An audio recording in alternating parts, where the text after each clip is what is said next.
Hello, everybody. Welcome back to the second live stream for the Mass Effect Readalong. We are reading Crown of Midnight by Sarah J Maas. Going to be discussing.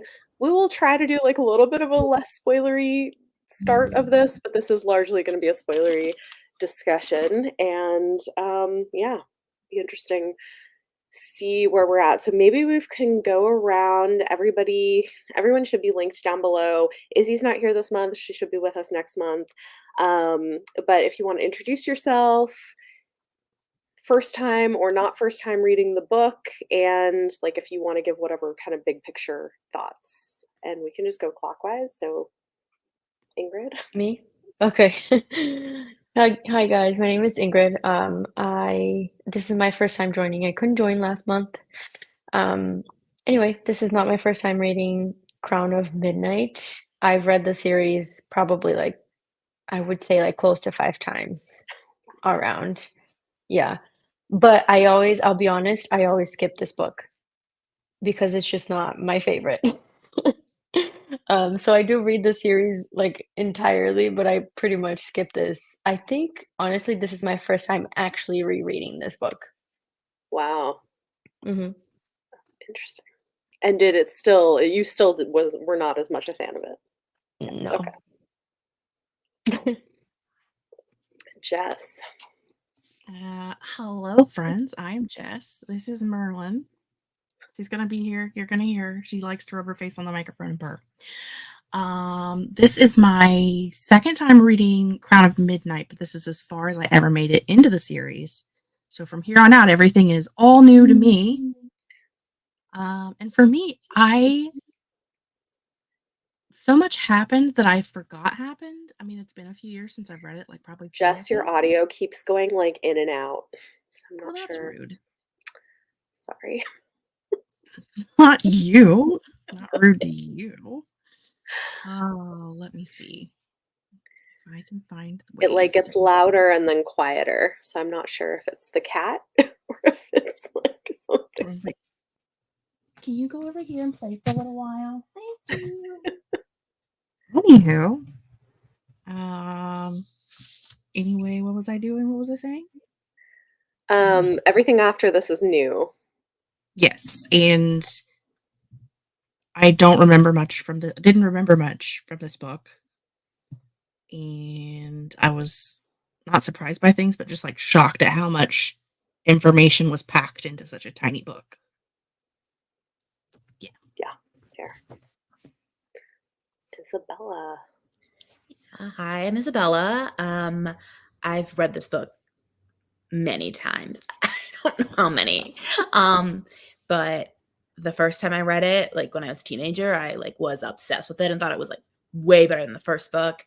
I have liked it less each time I've reread it, and this is no different. Not the fan favorite, it seems like. Okay. Noted. Hi, I'm Alexa. Like some of the others, I have read this book. I want to say like 7 times, maybe 7 or 8. It's somewhere around that number. Like Isabella, I think I also said this in the Discord. This is a book I also used to really love. And then every time I read it, I'm like, no, not really. I'm trying to figure out if I actually like it less than the first one or more than the first one. But for me right now, they're about the same. And that kind of makes sense, I guess, for their placement in the series. I mean, I still like parts of it. There are definitely parts of it that I like, things that stayed in my mind. So no matter how long it's been since I've revisited, I'm kind of like, oh yeah, that thing is about to happen or this thing is going to happen.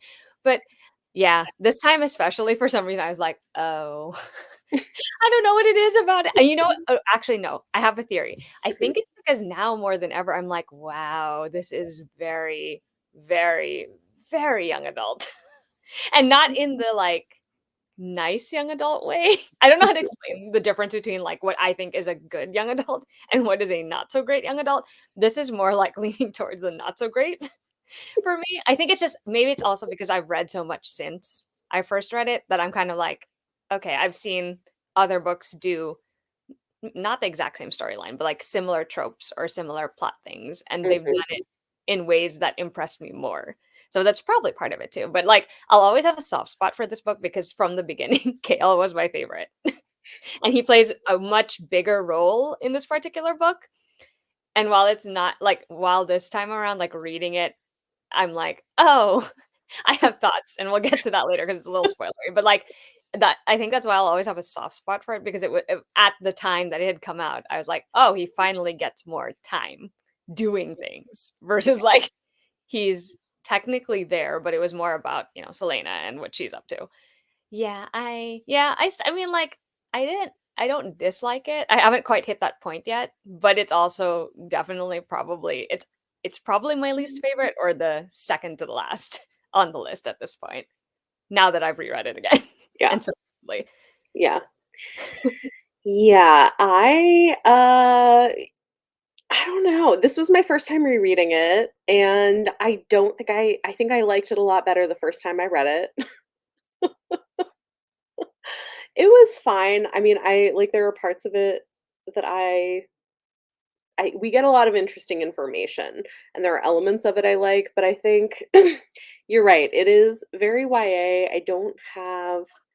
I also think maybe I have less patience for some of the romantic stuff because I know what's going to happen. So I think that's part of it.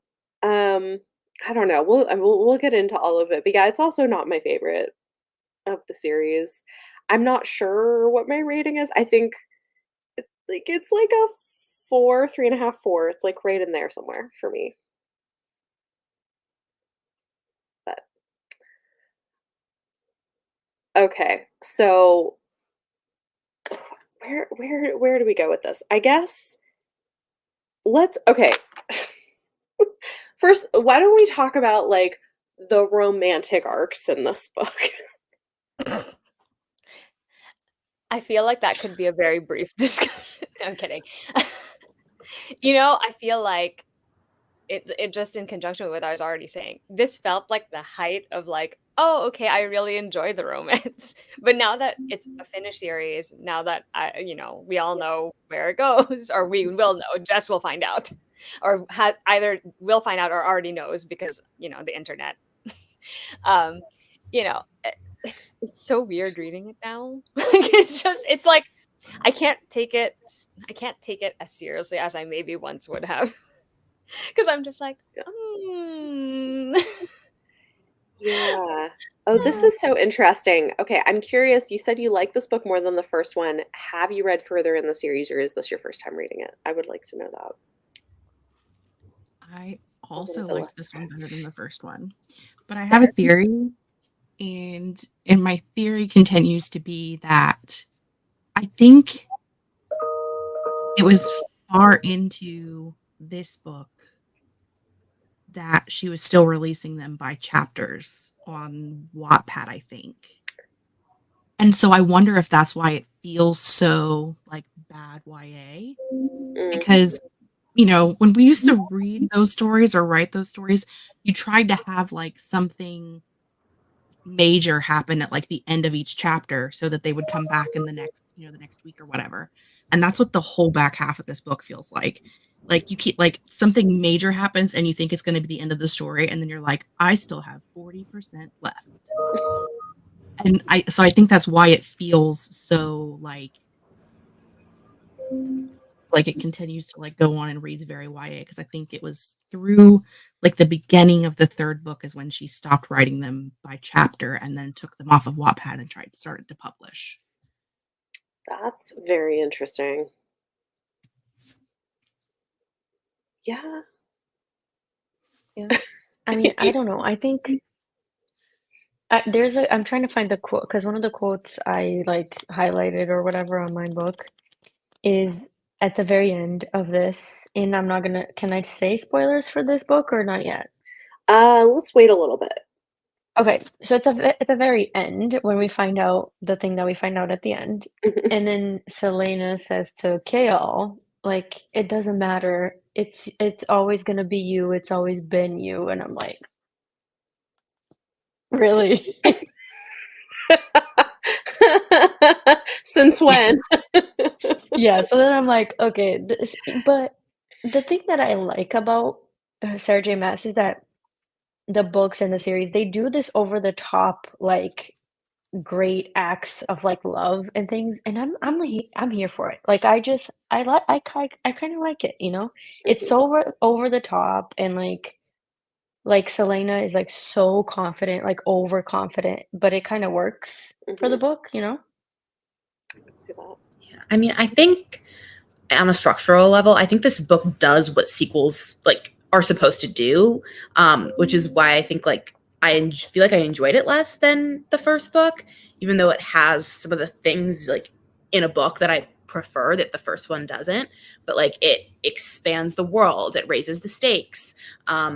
You get more interpersonal relationships. There are more secrets that are revealed. Mhm, Um, but yeah, I think with this one, you know, like if you've read the series, like you know what comes after. So like it makes it hard to like want to get on board with the romance that's mhm, going on in here.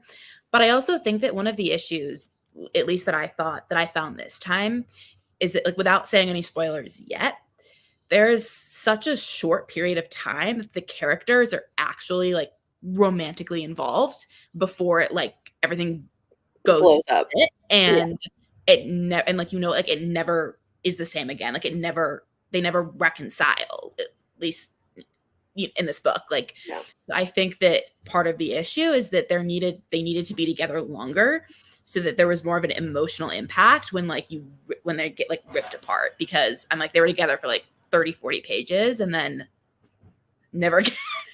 So I mean, that was like you the interesting thing for me. Like I don't think I ever really noticed that like the other times that I reread it, but this time around I was like, they're together for so little yeah, time that like it really relies on you like wanting to feel something for them before when they like kind of hate each other in the first book and they're just kind of like reluctant allies. I don't know. I thought that was kind of interesting. yeah, actually a valid point. Also though, it kind of makes sense in terms of like the whole series, right? yeah. Without spoilers, because it's like this is a very young age for them. Mhm. Like even though they're like obviously like Kale and She's like Darcy are like towards 18 the and older yeah, end, right?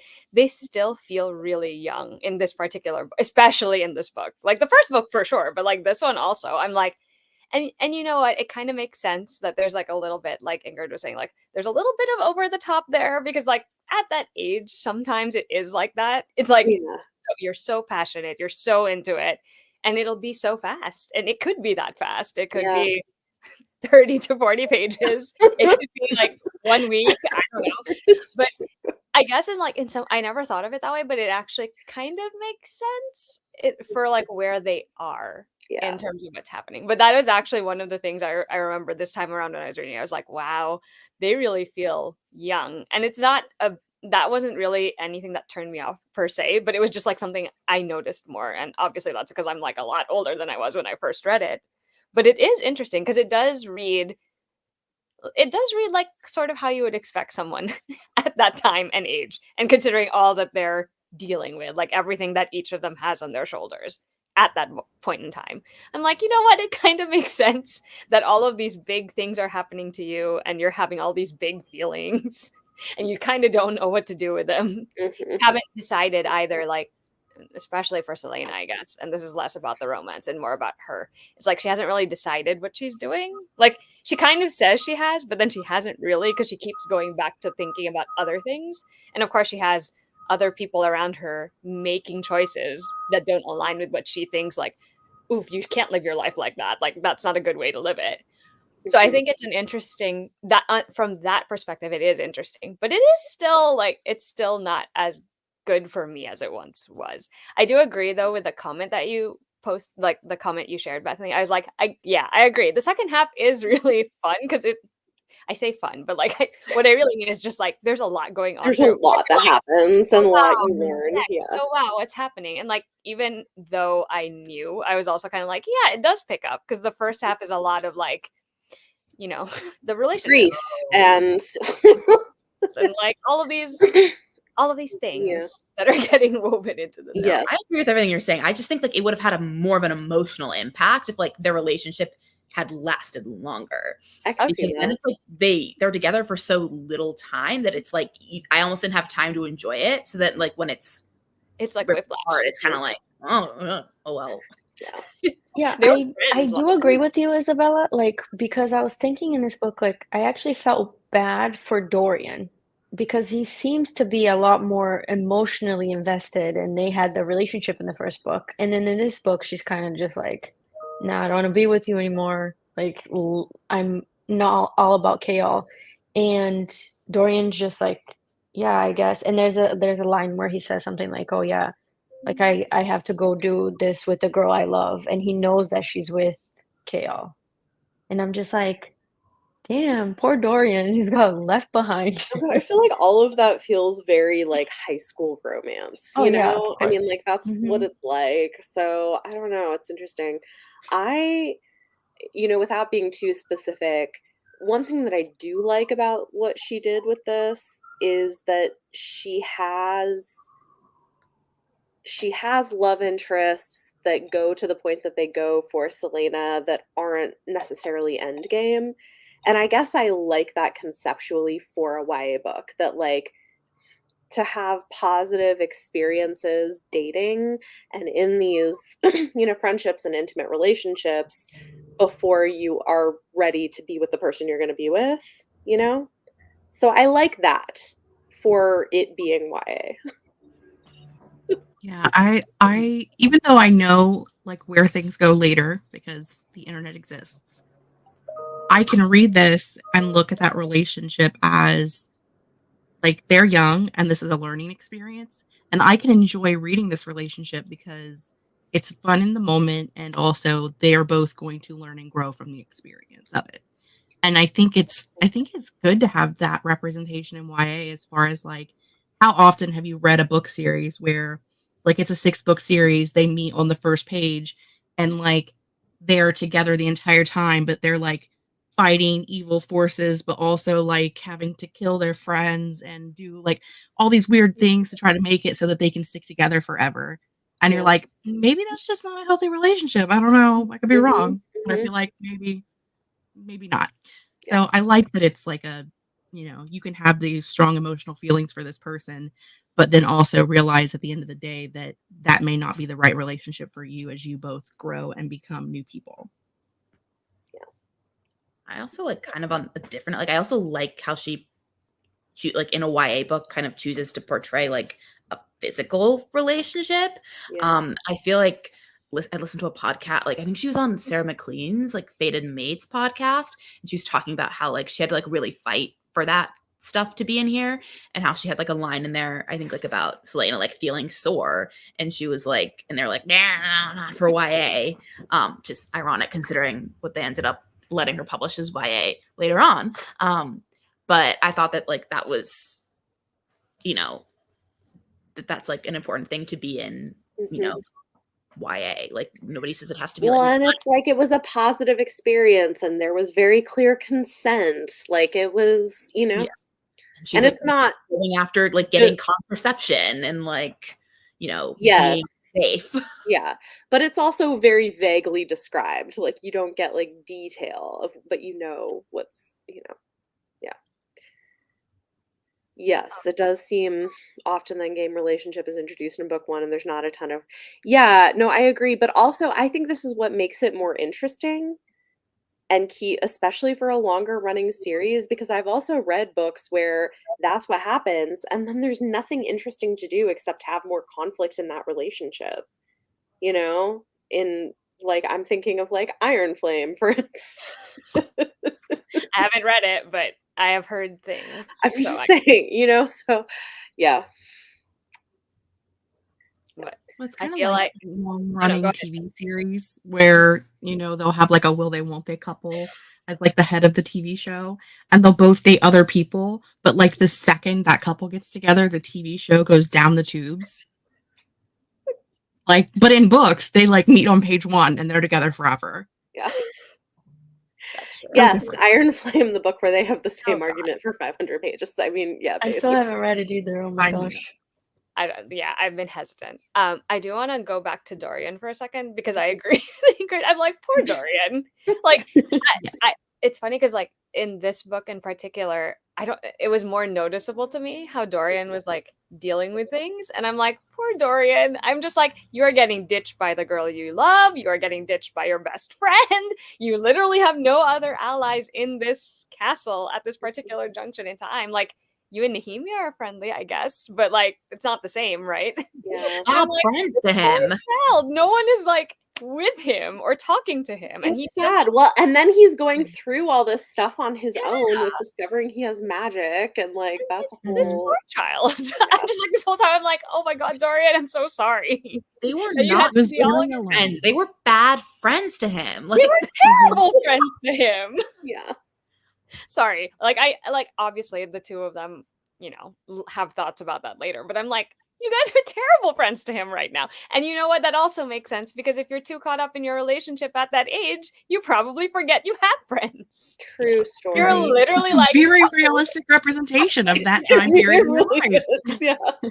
but it still makes me very sad for Dorian. Yes, That's why I'm always absolutely. like, Yeah. Dorian. So, okay, so pivoting a bit, the first half of the book, like the big thing that and I mean, this bleeds into the second half, but like the big thing we're dealing with that I think we have to talk about, and this is complicated, is, and this is going to be some spoilers, but like Nehemia. Are we doing clockwise again, or? However, whoever wants to tackle this, because this is a layer. Okay, I understand why she did I'll it. start it off, I guess. For it. She reading this again, since I haven't read it, I just really disliked her in this book. And I've always had like a good memory of Nehemia. But reading this now, because I think I read Throne of Glass like the first time. I wasn't a teenager, but I definitely was a lot younger. And I remember having a good memory of it. And reading it again now, I'm like, Nehemia is just not a good friend. Like, she has her goals, and she's manipulating Selena to achieve those goals, in my opinion. Interesting. I'm just gonna lay it out there. I don't know that I have enough Jess, I information. cannot hear you. Your audio's going like in and out. Yeah. Why? No. Be my friend. Now you're muted. I quit. I'm going home. I heard you that time. I'm already home. I don't know what it's doing. Be kind. Anyway, I wasn't even touching the computer and it muted. My hands were over here. Anyway, I don't have enough information to decide if I thought she was like being a bad friend, but I definitely think that for someone who was like very angry about people keeping things from them, she sure kept a lot of things from a lot of people. And I think if they had all like talked to each other like grown ass adults, then maybe we could have resolved some issues. Maybe. Yeah, I think. I mean, I get what you're saying, Ingrid, but I also think that Nehemia. How does they pronounce it in the audiobook? Nehemia, I think. Nehemia. Okay. I think Nehemia. I think yes, it's very clear in this book. If we're in spoiler territory now. Yeah. It is essentially, put it this way, it is implied that Nehemia orchestrated her own death. Yeah. In this book. So in that sense, yes. And she orchestrated her death in a sense to break Selena and make her mad enough to want to, bring down an empire, which she succeeded in doing. But on the other hand, I think that Nehemia didn't make that decision alone. She was approached by Elena, and like we don't know enough yet about what was what exactly Elena did, except that she approached she approached Nehemia, and she's the reason that Nehemia went to Otterlin and all of that happened. So I think that Nehemia could also have somebody else was also manipulating her in a sense. But I also even though this is like the big thing where like a lot of people like hate this series for and like the decision it makes, because like kills the one named, or at least at this point in the series, she kills the one named character of color. And I think that's a completely valid discussion to have. Well, in order to further the plot of the Yeah. like white main Oh, yeah. character. Oh yeah. And like I feel like that's like almost like a separate conversation that we should have later. But I understand why why Nehemia's death happens, because I understand that like the idea of it is then Selena has to figure out how to live in a world without her best friend. And I think that's an emotional arc that she goes through, but it's the means that you use to get there that's like the issue. In the context of it. Yeah. But also, why is that death the death that throws her off the deep end? Like, it's not the death of her entire the entire country she came from, her parents, her family, the guy she was in love with. None of those deaths threw her over the edge. Just Nehemia. That was it. They should have killed her a long time ago, and then she would have lost her mind before then. Well, I think it's like the idea that this is what's going to make her angry enough to take action and to stop just like doing nothing, I guess. Which I guess I get it, but I don't love that this was the way we did it. Yeah, found it uncomfortable. Nehemia knew her death would prompt Selena into action. It's a weird thing to use as a manipulative tactic. I mean, yeah, it feels a bit like like martyrdom, kind of.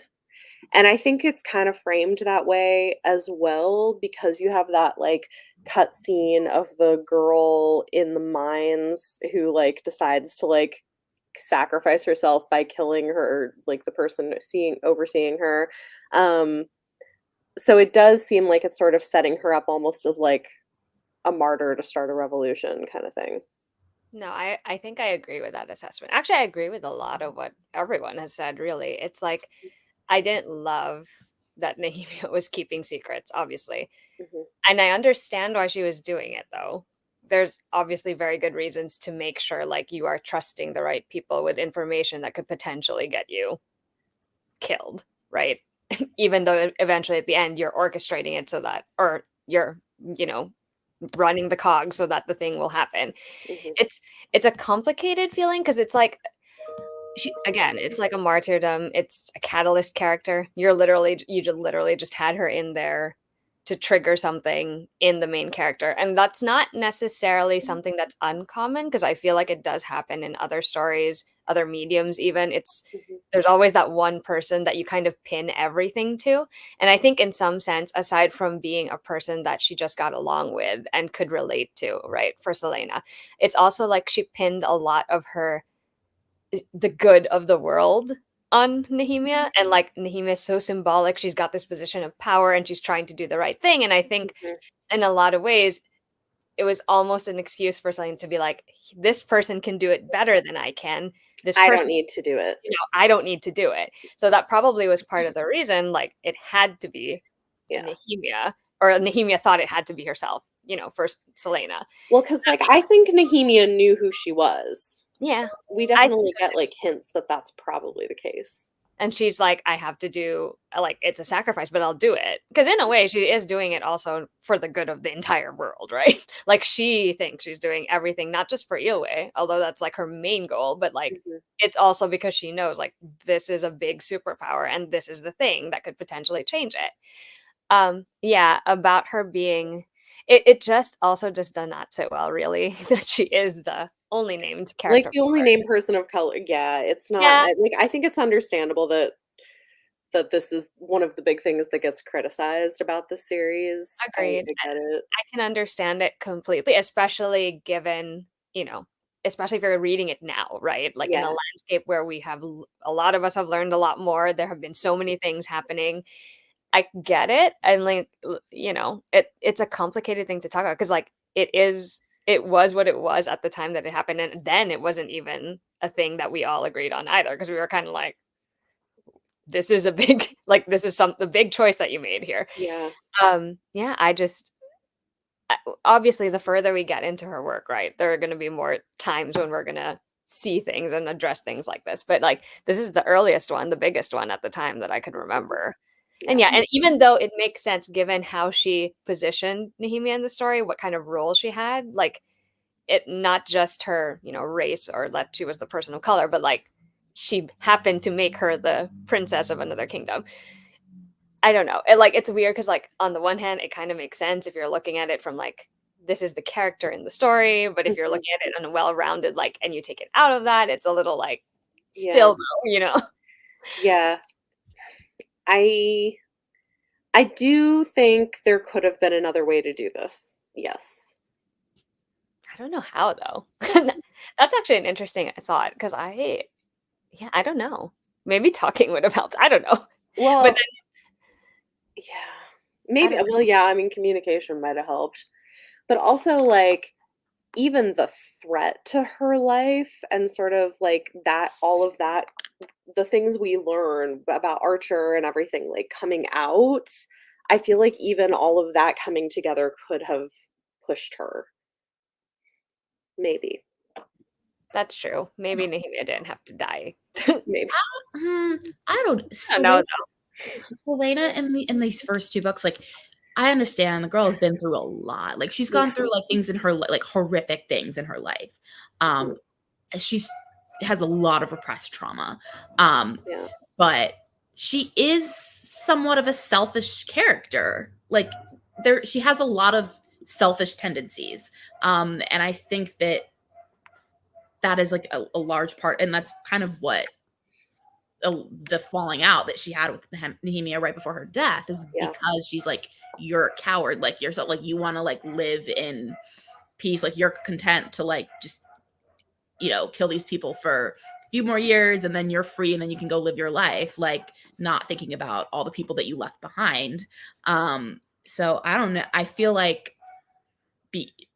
it had to be someone she like something like that had to have happened because I think she's just too, you know, Basically making it personal is what Yeah. you're saying, because that's the thing would get her to do it. Because I agree with you. Actually, she is quite selfish at this point, and it's probably a lot to do with the you trauma. don't That she has blame not her for challenged being yet. that way, but Yeah. I don't blame her for being that way, but like doesn't change the fact that she is. Yeah. I almost wonder, I mean, it would have been like devastating, but I almost wonder if it had been like something happening to Kale instead. It would have. It would. I think the only problem with it being Kale is that it wouldn't have just been her, because it would definitely have also been Dorian, and that would have taken him on a True. different sort of, True. I guess, journey. Yeah, it's I mean, tricky. it would have made for a different story, which would It have would. also. It would have been interesting. Maybe even Nehemia could have been pushing for martyrdom, but in the end, that wasn't what killed her. Yeah. That also could have been. Yeah. Yeah. That's too true. I don't know. It's interesting because like Nehemia's death changes the trajectory of the series completely. Yeah. And it like puts it in the direction I think is what makes so much of us love this series because of where things go after kind of like in Era Fire and beyond. Yeah. But it's like, I don't know what she could have like, but that's the thing. Like I'm not the not my job to come up with the solution, except say kill the one like person of color named POC character in your book. But I don't know like what would have like how she would have gotten to where she needed to go and like where the series needed to go, like without Selena having to experience profound loss. But yeah, it definitely could have been Kale, but then, you know, Tower of Dawn wouldn't happen. That would be a travesty. It would be a tragedy. But we'll get to that at some other time. Yeah. Yeah. Oh my gosh. Interesting. Okay.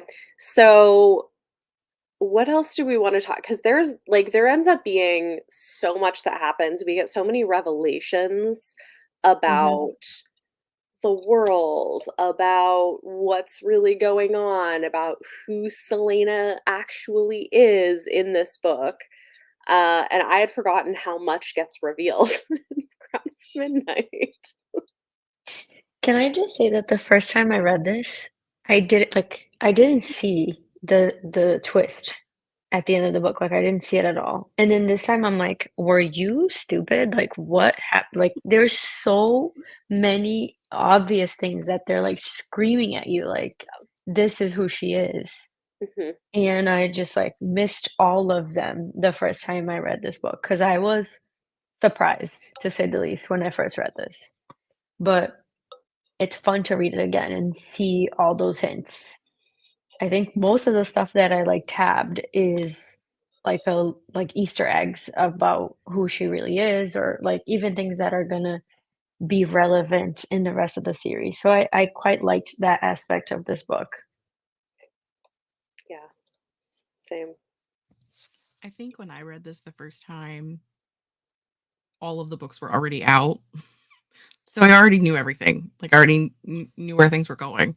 So it wasn't surprising. But I'm surprised they gave that much information in this book. Like telling you who her parents were, like that revelation would have been enough for one book. Like you didn't need to go all the way and tell us everything, like all of everything that Kale figures out at the end and like is like telling us as he's learning things by reading books. If you read books, kids, it makes you smart. Um yeah, like one reveal would have been plenty for this book, but they were just like, you know what would be great? Throw it all in there. I love it All of though. it in there. I love it. It was a wild time as I It was listening to the audiobook and things just kept happening. And I was like, I forgot this happened this early on. This happened too. When did I don't remember reading this. Wow. No, I agree. It's fun having all of those hints blatantly be in your face now when you reread it. Because, like, I agree with Ingrid. The first time I read it, I had no idea how it was going to end. And then when it ended, I was like, what? I was like, what does this mean? And of course, because I was reading them as they came out, I was like, great. Now I have to wait an entire year to find out what the heck that's supposed to mean for the rest of this series. But it is fun seeing it now. It's just like it both makes me feel dumb, but it's also making me feel like, wow, you are clever enough to keep that all in there, and we're just dumb enough to like skim over it and be like, this has nothing to do with Yeah. anything. Like we don't. This is unimportant. And then you get to the end and you're like, wait a second, no, just kidding. That was all very vital information. Thank you. It's just Yes. it's just fun to see it all seeded in so early, and I like that there's a lot of reveals early actually because you'd think it would stop there. It does not. It does not. This is like the beginning of like every time. There's always like, what? Yeah. What new information is this? Yes. Yeah, Which I think is it's fun. I like yeah, that too. I think it's also there's definitely a lot of hints like that that are definitely easy to miss. I think the first time you read it, but I think okay, I think that you know with Aelin, her name is like not mentioned until like partway through this book. Like that is like the first time we hear that name is Yeah. like it's maybe like 100 pages. I don't know. Like not it's not like it's in the first like 30 pages or something, but Mhm. you know, like we don't have in the first book where like it's made clear that her real name is not Selena Sarathian. Mhm. We don't know who Aelin is. Like Aelin isn't mentioned until partway through this book, and so I think it's easy to, you know, because it comes in like relatively late compared to when the reveal is placed. You know, I think it's easy to miss. She does say in the first book No. that Selena Sardathian is not her name. She says Yes. that she does say that that was the name that she took on when she became an assassin. So you know that her name is something different. Like you walk in and you know this. Yes. And when she is like very clearly, again, I have to look at this from the retrospective. I basically knew what was happening when I was reading it the first time, so I'm in a completely different world than you guys. But when you're looking at like her talking about the rebels and how they say they've been talking to Aelin, and she's like, it's like when she's like, and I know they haven't been doing that, and I'm like, the only way she could know is if she knew who that person was. Yeah. Like the only way to know 100% for sure that they're not talking to that person is if you know that person. Yeah. So, 2 + 2 = 4. I figured it out. But also, again, I didn't read it when you guys read it, so different. Yeah. Yeah, no, I think there's a lot of revelations about who she is, and we also learn quite a bit about the witches, which I think is interesting because there's a lot of groundwork being laid in this book for what's to come with all of the witch characters that we're going to learn about and their curse and the different clans and like all of that. And also the death of Baba Yellowlegs, which is like the inciting incident for major things later on too. So This I don't. I'm just okay. along for the ride. Yes. We learn a lot about, which is weird to me because theoretically the majority of this book is from like it head hops so bad, and that is like the biggest thing for me when we talk about it being like bad YA. It is the head hopping that like throws that out at you, because like you're in one sentence and then the next sentence you're like in a completely different person in a completely different part of the country, and you're just like, how did I get here? But we learn things about the king and like what he's been doing, because he talks about needing writers for the wyverns, and you're like, nobody has mentioned those at any point in the last 2 books. We're just at the end and we're just going to casually bring that up in a brain thought, but okay, that's fine. Just bring that up randomly. And why does he have a magical library? I want a magical library. Why does he have one? I want one. I would also like one with jail cells. I don't know what for. Yeah, there's a lot of groundwork being laid for things. Yes, Bobby Yellowlegs is very creepy. Also, you know what I was noticing for the people who were complaining, like who I've heard complain about like the first book where they're like, Aelin says she's this badass assassin, but we don't really see it. You see it in this book. You're chopping heads off like left and right, man. It's a lot. I forgot how violent it got, actually. I was like, whoa, this is a lot for YA. It's not gory. It's violent, Yeah, but it's not extremely gory, and I think that's why it is allowed to be considered YA, because I think once you get like extra gory is when they're like, you might want to kick that up to adults, you know. Yes. I'm guessing you're just like listening along, but yes, she is one of the legs are literally head yellow. witches. Her legs. Bobby yellow legs. Or she's wearing very clear stockings, very opaque stockings. I can't remember what she said, but she did say, or she was wearing yellow stockings. She's Baba Yaga, but with yellow legs. It's fine. And metal teeth. Yep. Were her teeth metal or just sharp? I don't remember. Iron, yeah, iron teeth. Yep. It sounds fun. I don't know if fun is the word I would use, but it sounds quite painful, actually. Yeah. She is a character. We also get the Volg, like with the witches of Volg are mentioned for the first time. Yes. And it's the first time that we know that the witches are like, it's like a breeding between Volg and Fae. Yeah. I think we learned that also from the king's point of view, isn't it? Where he's talking about like the death of Baba Yellowlegs and how that's going to affect the witches and the different clans.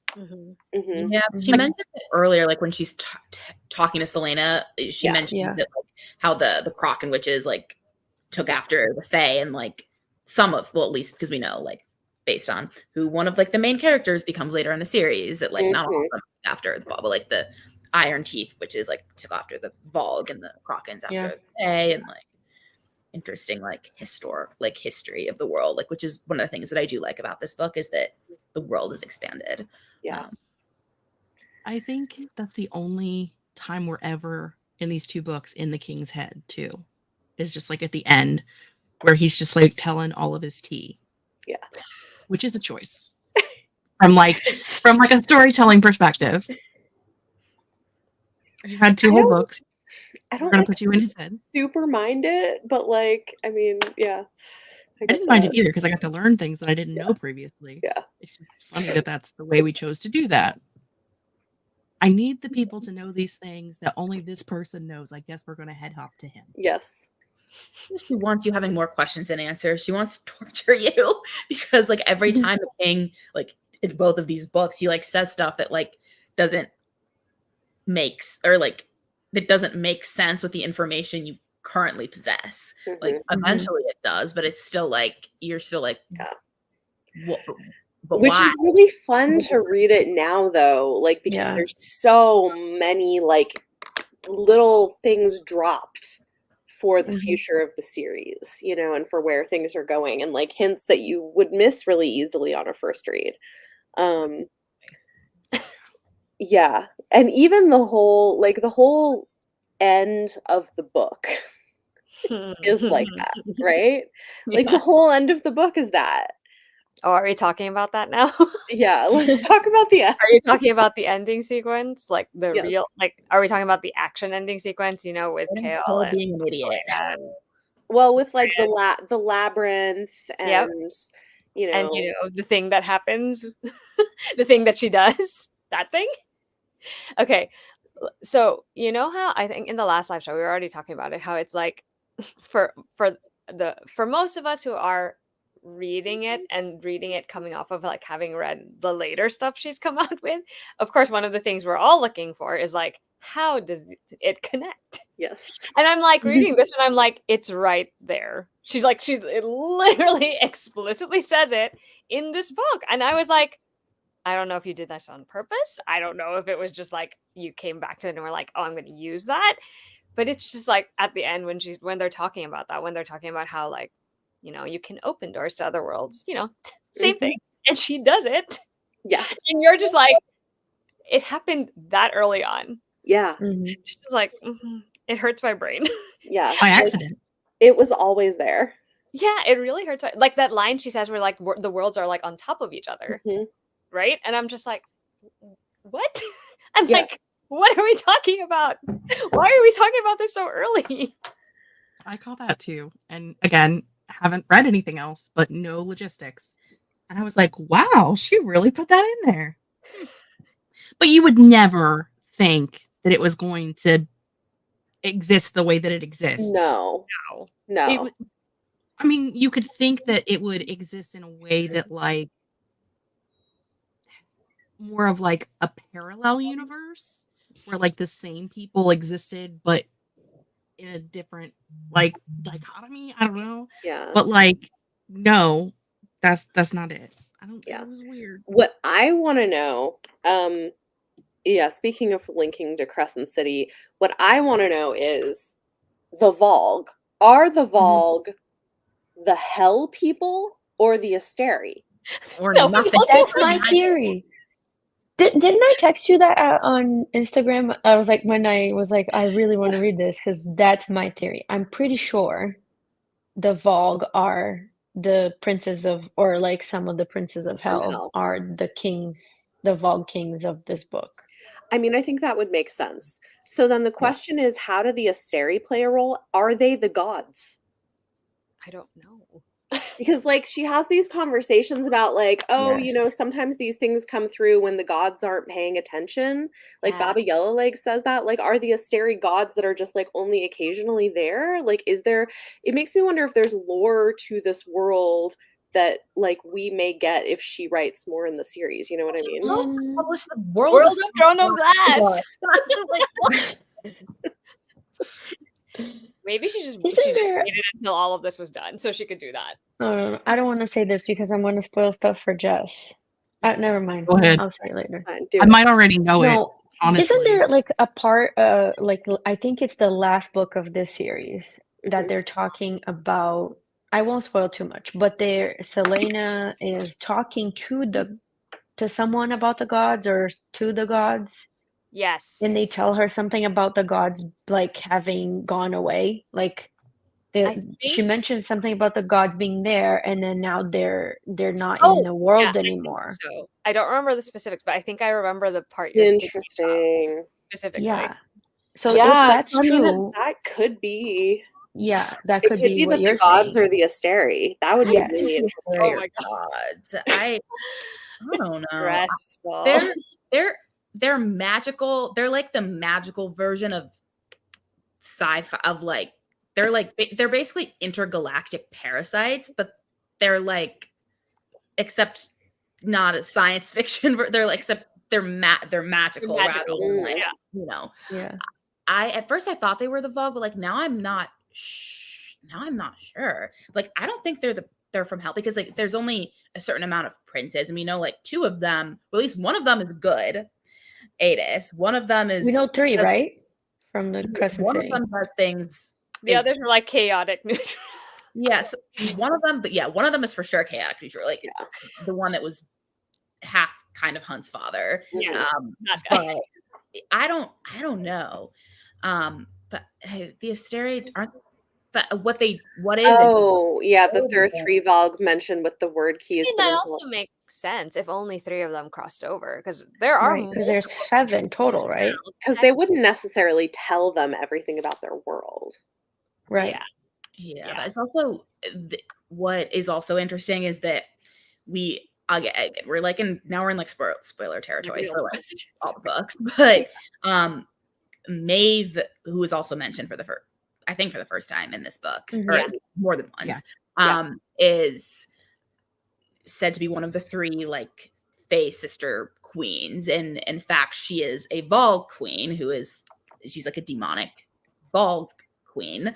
But you remember how like the Asteri, like they take on like these different appearances, like one of them looks like a Fae boy, one of them looks like one is like an angel. Like Maeve is Fae is not her true form, but it's one she was able to take on.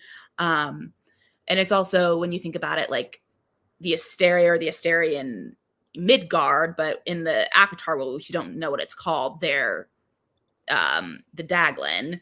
So like it makes sense that they'd have all these different names like across these different worlds. Or like the Vol could be like they could be something else, like a completely different species. Because I think they said something like, I think in the end of House of Flame and Shadow that I'm not recalling, but something about what their true form really was. But it was not, I feel like it was not corporeal. But I'm also very tired, so I don't. Well, the other thing too is that like there's lots of them and they don't all communicate with each other. You know, like that like the Asteri that ended up ruling Midgard were not the only Asteri there were. Like the one that got killed in the Akatar world was like, oh, I'm like vaguely familiar with them. Like they go off in different groups to do things. So they got cut off. Like that's what Rigel said, is that they got like cut off from their siblings. Yeah. From their home world. Yeah. But we do know that the Asteri have at least been to the Akatar world at some point to like bring Fae through at some point in history. Yeah, and they were also overseers. Like they used to rule the Fae too. Right. So I want to know. I have questions and I want to know more. Yeah, all we know is that like the Daglin, like which we find out for the first time, like in Akasith, like they used to be in charge of the Fae. They were like the overseers of the world. They claim they created it. Which they did create the cauldron, apparently, or at least they warped it, which is very dangerous for the rest of the Akatar series. Now that you know, like what happens if the cauldron gets destroyed. But somehow, we still don't know how, like the Akatar people, the Fae, Akatar Fae, managed to kick them back out. But then the Asteri like were able to trick some of them to come into this new world that they conquered. But there's so many questions that like still have not been answered despite Flame and Shadow. Yes. I feel like we need more in the Throne of Glass world. I hope she gives it to us. Yeah, I think it's going to be like the book after the next Akatar book. Yeah.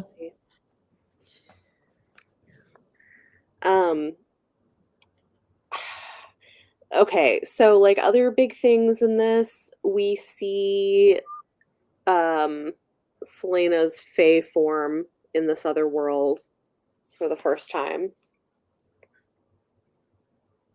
When, of course, Kale goes through to rescue the dog.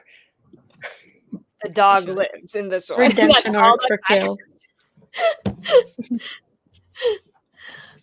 But yes, yeah, her Fae form. See, again, it's one of those things where I was like unprepared for it to happen, even though I should have seen it coming. Yeah.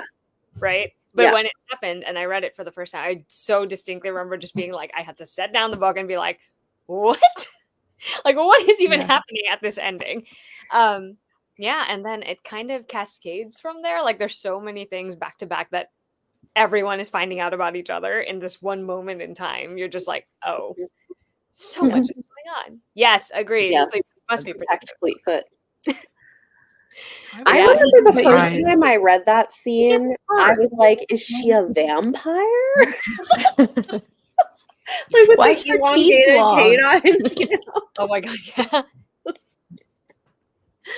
But it was but you know what's funny? There's a hint in like earlier in the novel about like Faye, like Selena turning, like being in her animal form. I forget who talks about it, but they're like, oh yeah, some of the Fae got stuck in their animal form because doesn't the power, Bobby like, Yellowlegs talk about I that? think it was Bobby Yellowlegs.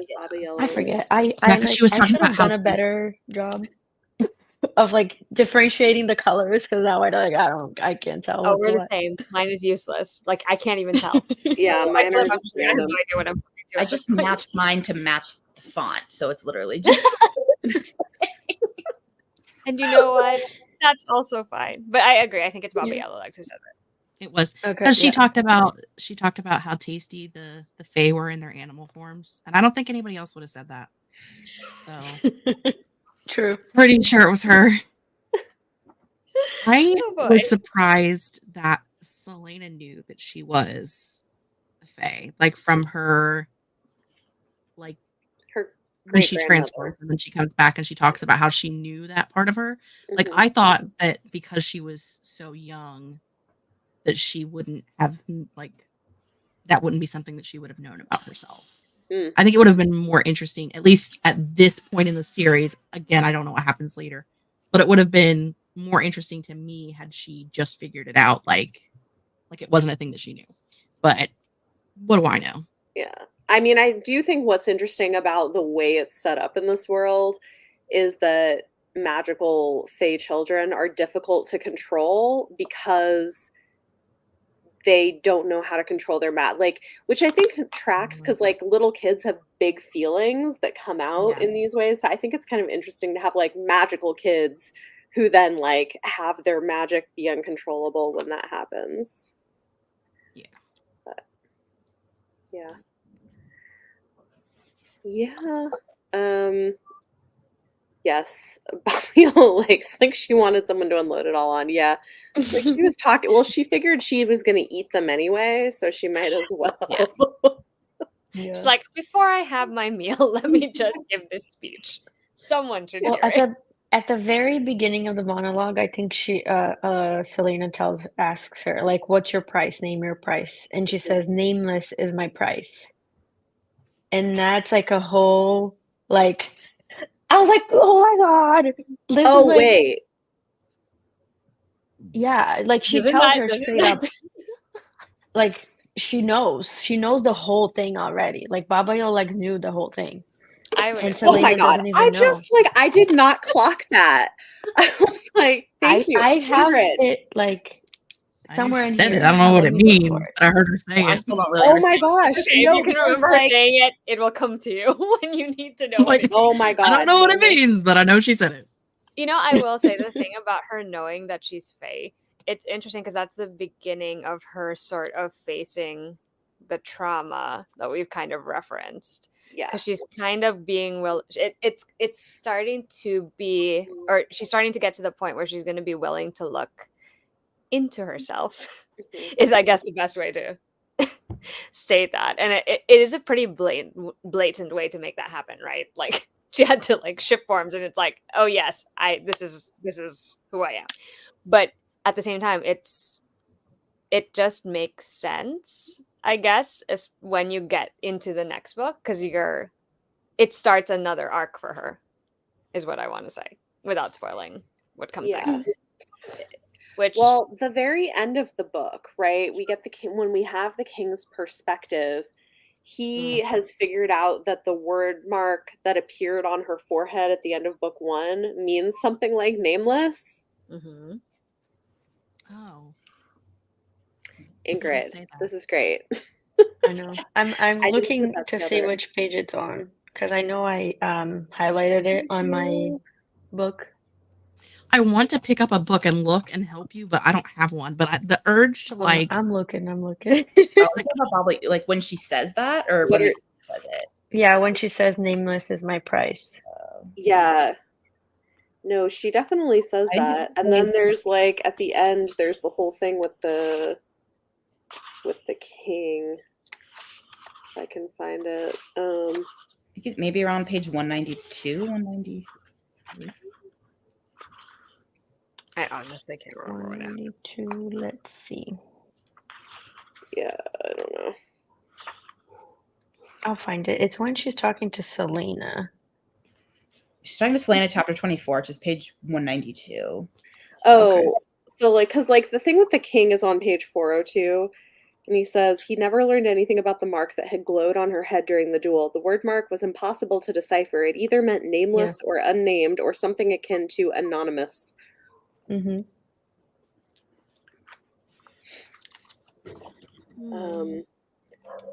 But yeah, I don't know where the Baba Yellowlegs thing was. I think it's like right before she kills her. Yep. So. Oh, it's on page 3. Well, on the hardcover, it's on page 307, which is in chapter 40. Yeah, she actually does say exactly that line. Nameless is my price. Oh my gosh. Oh boy. Wow. When I saw that, mind blown. Seriously, when I read that line. It hurts. And then connecting it to what Bethany just reminded us of. Oh, my brain is really like. And then the further we get into this series, my brain is starting to be like, oof. Oh my gosh. Like there's so much she sets up really early. Yeah. It's pretty impressive. I wonder if she just like went back but there's no way. She had to have known like yeah, what she was gonna I do. think a lot of this was planned out. Yeah. Yeah. Because I was thinking like, no, maybe she like went back and just like connected everything, but I'm like, no, why would she put these lines in there if it wasn't already in her head that it was gonna mean something, you know? Yeah. And more than once. Yeah. Like, right. You know. Yeah. Yeah. Oh, wow. Yes. I think she did for this series, and I think for like Crescent City and like to make some of the act arc, I think she definitely had to go back and figure out like what to use to her benefit. Because like I think she said like she didn't get the idea for Crescent City until like she's on tour for like Air of Fire or something. But like the 8-pointed star and like that, like the fact that that appears in Throne of Glass, I'm like she must have like gone back and been like, okay, like here's like a little symbol I can use, but like the rest she had to have like planned out. Like I think so. I think Crescent City is a lot of that. Like she would have had to pinpoint the things that she could bring over from both. But I think within just Throne of Glass, I have a feeling like of this all the series, this is probably the one where she already knew. She's like, this is where it's going. Yeah. I'm like, I think I know this is how it ends. And I'm sure things must have changed. Like maybe there were new character things. Like I know the Tower of Dawn was a change for her because it technically was supposed to be a novella, and then it turned into a full-length novel. But I think in terms of like, I guess the main arcs, she probably had a good idea of like, this is what I want. And I just need to get it there, which like is impressive already to begin with. And then she just doubles down on this in Crescent City where she's like, let me just get all of these things and bring them together. Yeah, which I love that. I love books that do that. Yeah, I mean, we definitely have like more cases of Selena being kind of dumb and not figuring stuff out. That was pretty obvious. Like, okay, I don't know. There's like several things, but like one thing was when she finds the poem, the first stanza, I'm like, well, clearly that's in the tomb. Yeah. Obviously. How long does it take her to figure that out? Way too long. Longer than her and Kale's relationship. At least we have the doorknob, the door knocker, to be annoyed with her. Mort is the best. Mort. I don't know how I feel like Mort is like irritating sometimes, but sometimes funny. I don't know how I feel about Mort. It's such a weird It's irritating, but at least he's always irritated with her. That's true. Yeah. Like he'll be He's like, like, that is "Right a sacred sword. What do you think you're doing? He's like, The you should part say where you he's should like- read it first. Yeah. How impolite. I love that Mort. I love Mort, actually. Yeah. I have such a soft He spot is for pretty him. funny. And Yes, she's like, I do. Nehemia came here. Why didn't you tell me? He's like, not my business. You know what's What's interesting nothing. is that this is like I had forgotten about Mort and like the fact that Mhm. this early on she does this thing of like having normally inanimate objects have a personality. Because there's like the house in Silver Flames. That's like Beauty and the Mhm. Beast, man. Even though this Oh, yeah.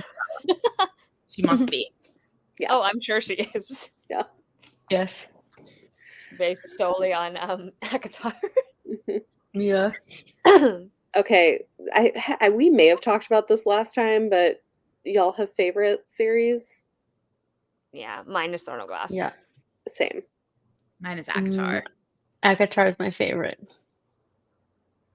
I don't have one because I've only read 2 books from one.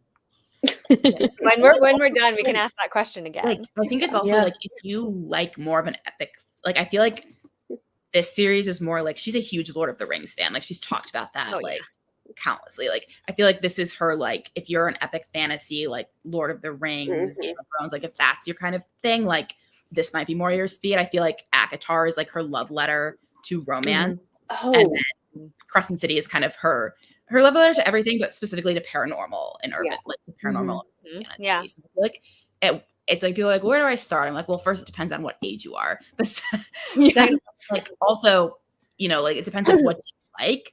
But at this point, it's kind of gotten to the point where it's like Start at the beginning. like urban fantasy and paranormal. Like I'd be like Crescent City, but also like I would not recommend reading that series first. Yeah. Because of Yeah. everything that happened. That's usually what I caveat it with too. I'm like, you could read it first. mhm. Like I do know people who actually started there, but I'm like, you won't get the full thing if you don't read everything else. Yeah. Yeah. I just don't think you would have much fun with Flame and Shadow if you haven't read No. Yeah, no. at least one more series. I was like, Jessica even read just- Crescent City first. Yeah. Hey, I do know It can people work. who have read it first. Not And doing that's it at the screen. their favorite. There's a bug. it can work. Yeah. And I'm Um, glad you continued. one thing I noticed because I was reading the acknowledgments section, and so she thanks Robin Hobb for taking her and Susan Dennard out to dinner. Yeah. And I was Wow. like, what? Y'all had dinner with Robin Hobb? What? I feel like Sarah J Maas has probably had dinners with like a lot of Yeah, women. but it says this was Yeah. when they were debuts. Like the fact that like as debut authors, they got to have dinner with Robin Hobb. I mean, that's like pretty amazing. Yeah. Anyway, That's wild. can attest that some things in Hofast went straight over. Yeah, yes, that's understandable because But that's a it'll be lot so of. fun to reread it.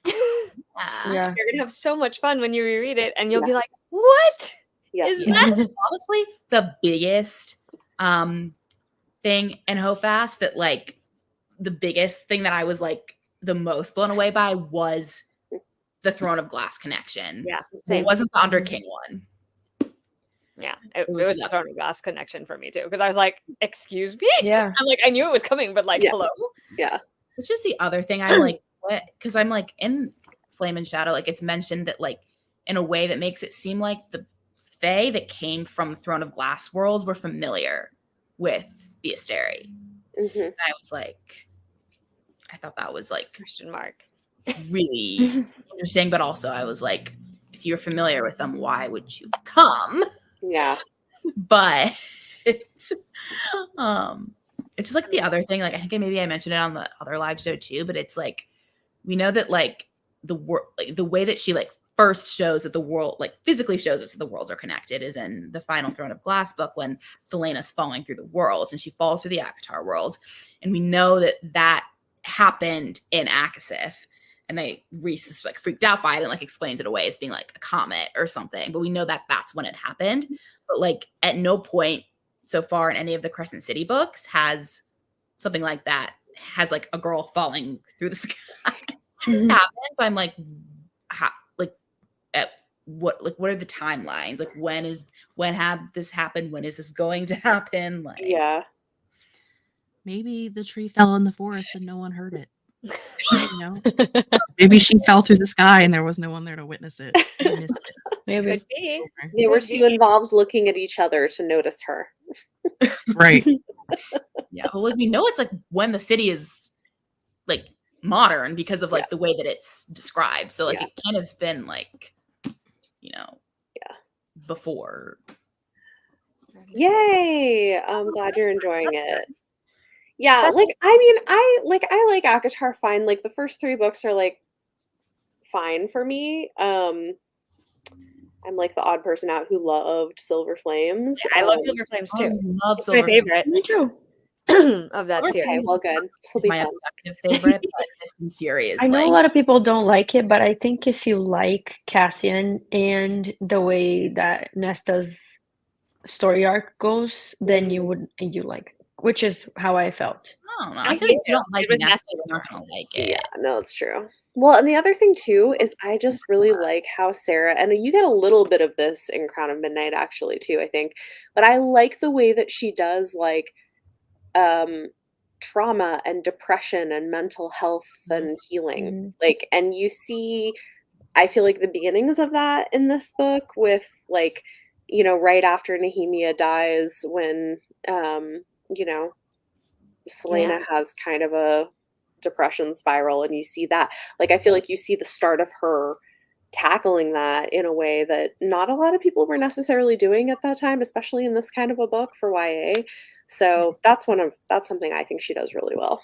I think so too. She does it a lot too. Yeah. She actually has done it at least once in every series, if not Well, more than once. To do that. Yeah. Is it Mist and Fury, Silver Flames, Earth and Blood? Air of Fire is the main one in this series that does it. Then Tower of Dawn. Tower of Dawn, yeah.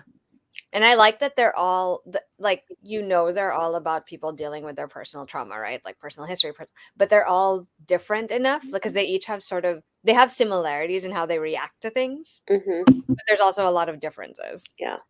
And even their healing process is not entirely the same. Yeah. Because like no, and those things are never the same for people anyway. So it's just nice that it's like, okay, here's this person facing their part of it. Like what is their reaction going to be? What are they going to do? How long will it take them? Yeah. Like what would they need to overcome it? And it's just interesting. But yeah, that's why I love Silver Flames too. Yeah. Same. Caltaine. Yeah, Caltaine and Selena kind of made up in the cells. I like that too. Yeah. That was a good moment with the cloak. Yeah, and Selena realizes like, oh, it's because she's from this like magical bloodline. We get, that's the thing, is we get hints at the end of this book that the king is like experimenting on people, experimenting on creatures. Like, what do we think of the creature in the hidden library? Yeah, but I think that was originally a person. Yeah, it was a human at some point. I was like, what do we think of? I think that that's there to like give us the sense of like, hey, he's doing like magical medical experimentation and like messing with stuff. Accurate. Out here being shady. Yeah. In the library. Right. Library of all places. There's always a library, actually, right? Almost every single book. I do like that. I love all the libraries. It's good. They all have some character. The library, I think, is like the size of the entire castle. It's got to be enormous the way it's because they talk about like being lost in it and like things like that hours. Other people couldn't even have known. Right? She's like in there for 3 hours and was lost, and I'm like, yeah, it's like three. That's a big library. Do we think it's connected to all the other libraries then? Because all the other libraries are also Ooh, big. Remember? They're Ooh, big. that would be You can't really cool. that would be catalog all of the cool. stuff in them. That Like, would be cool. There's Jess will that- see it when there's she reads the piece of others. library that the priestesses look over that's like clearly huge because it's like under, like basically Right? They're all underground. huge libraries. And like you But never really yeah. know where it ends. Dawn Court, I think that it's either the Dawn Court or the Day Court? Court. Dawn Court? It's one of the solar courts that's the one that's like famous though in the Akatar world for having like the most insane library, and it's not the Night Court. So I'm like, Yeah, it was funny because speaking of libraries, that library in particular was what I thought of when I was reading Crescent City. Mm. Because of the thing you find out about Jessica, right? Mhm. And you're just like, Mhm. Mhm. question mark. yeah. Oh yeah, that's interesting. Right? It was a thing I Ooh. did not think of until Hofas, and I was like, oh, Oh, I hadn't thought of that. That's a didn't good either. point, Alexa. Okay. but I don't know. We will find out. Right, but I'm it's sure. an interesting potential connection. Yeah. Oh, I like that. Yeah, Like a giant it's just library. interesting. Yeah, I love it. I love all the interconnectedness of Mm. things. It's fun. Yeah. No. It's Cool. That's the way the cloak comes back though. Mm-hmm. Cloak. The way that comes back though is Oh, Caltane. That's all I got to say about that. Yeah. he's also Oh really man, I can't wait. I feel can't for wait for the Sarah. later books. They're so good. Yeah, They really are. They really are. they are. Good news is you don't have to wait. We're going to read another one next month. Yes. Yay. Speaking of which, It's next Except month it's Assassin's will Blade. be Assassin's Oh wait, we're Blade. going backwards. Yes, we're going Yeah. backwards. So next month is Assassin's Blade. So we're doing the prequel stories. Let's see. In Throne of Glass 1, I thought Kale got to Yeah, I hear think so. them threatening Selena with Kale and Nehemia's lives because Kale was literally standing behind her. Yeah. I think so. That I don't know. I don't know what. I don't. Yeah, I'm not sure, but that's interesting. Maybe. Um, feels bad But- going back now, but like after Heir of Fire, you're like gonna really not want to go back to the prequel. Yeah. Promise. so we're going back next month. We're going to do Assassin's Blade. So a Mhm. lot of like the references to her past that we've been getting in the first two books, we're going to get more detailed information about next month. So that should be fun. Yeah. Some for of my you. favorite random side stories happen in Yeah. that one. Mhm. Yeah, so I think it'll be good. And we get set up for like a significant character for later on in the series, which is also exciting. I don't know if I have that one. Oh, I do. Yeah, No, she didn't. this is a good catch. Maybe he doesn't know. Like maybe the king was able to say it so that he didn't hear. I don't know. Yeah. Let's be real. Kale was not like I love Kale. I think I said that last. Clueless. But he is a terrible captain of the guard. He is. I mean, yeah, I was thinking that. I'm just like the king is like having people tortured and doing all these things on the side. he Like, doesn't know any of it. Taking Yeah. your men like on these trips and they're not coming back. Yeah. Every single Yeah. one of them is not coming back except for So I'm just like, yeah, seriously. so he basically just got awarded this position, right? Yeah. Is my theory now. It's like it's just an in name only at this It's point. like Yeah. because he was Like- like friends with Dorian or something. Right, Yeah, exactly. and he's Yeah. and we'll get to Kale this. is like a nepo baby. Yeah, we'll get to it Mhm. in a while, and we'll probably circle back to this later. But it kind of makes sense given how Queen of Shadows ends, right? And what we find out about the king at the end of that one. Like maybe he did it on purpose so that Dorian would have someone. Yes, Kale is actually at this point a himbo who has no. He has no Do they ever identity outside of talk being about- Dorian's best friend right now. Yeah, Character he Yeah. needs to Dorian's grow. best friend and the captain of the it was kind guard. of poor character work because then when the Kale suggest because we know Kale is not about what the king is doing. Like he doesn't like it. He kind of makes it clear. He questions him. Like it's Right. not obvious. It should be obvious to anyone, including the king, that like Kale's not a fan of him. Hmm. And yet at the end, like when Kale suggests sending Selena to Wenlin, like literally just safe because he's a fool in love, the king's like, oh, if only Kale were my heir. He knows how to do what's done. knows what to do. How to do what's done. I was like, what? I was Well, like, the king is not the brightest either, so and I guess that makes sense for given. some Yeah. circumstances. Yeah. But yeah, that's why I think like for Kale, it's just an in-name only thing. But he also has an interesting arc, and it's about to start. He hasn't quite started his yet, but Airfire is going to kick it off for him too. Yeah. Do they ever talk about the hierarchy of their military? Because technically, in most cases, a captain is not like the highest position. And so, like, could he be just like a literal captain of the guard, meaning he's the captain of guards and not necessarily like I maybe think they it's like have someone who's like, That is what he is. That is what Like, he is. He's the captain yeah. of like the royal guard. Yeah. in the So there palace. could be like military strategists and like all of this other stuff, and that's who the king is using and confiding in, Probably. That makes and sense. why he doesn't know any of that stuff, and it's not weird that he doesn't. Well, and we know from this book that his like star hotshot general is Aelin's cousin. Oh yes, Yeah. that guy. Yeah. That guy. He is Wait, that Alice, guy. are you anti? I'm not anti, but I do. I do have thoughts about Alien sometimes. Yeah. There's a, especially rereading it. Yeah. I have thoughts. Don't get me wrong. I'm like I do have a soft spot for Yeah. him, but like much as I love Kale, I can criticize him, right? Alien is the same way for me because I'm like, oh, Yeah. I'm like, dude. Yes. Yes. Yes. We will get there. We'll get there. It's gonna be. We're gonna It's get gonna there. be great. That'll be a It's gonna fun one, fun. actually. That's one of my favorites. That's why. Oh my gosh. I feel like the So general. yes, we'll be back next month. We'll talk Assassin's Blade. It's gonna be fun. I am almost done filming my like video.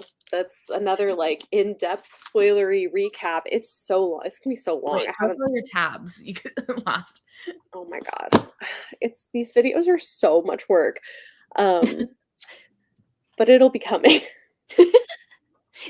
It's longer than the first one, I'm guessing. I don't know because I haven't actually uploaded the footage yet.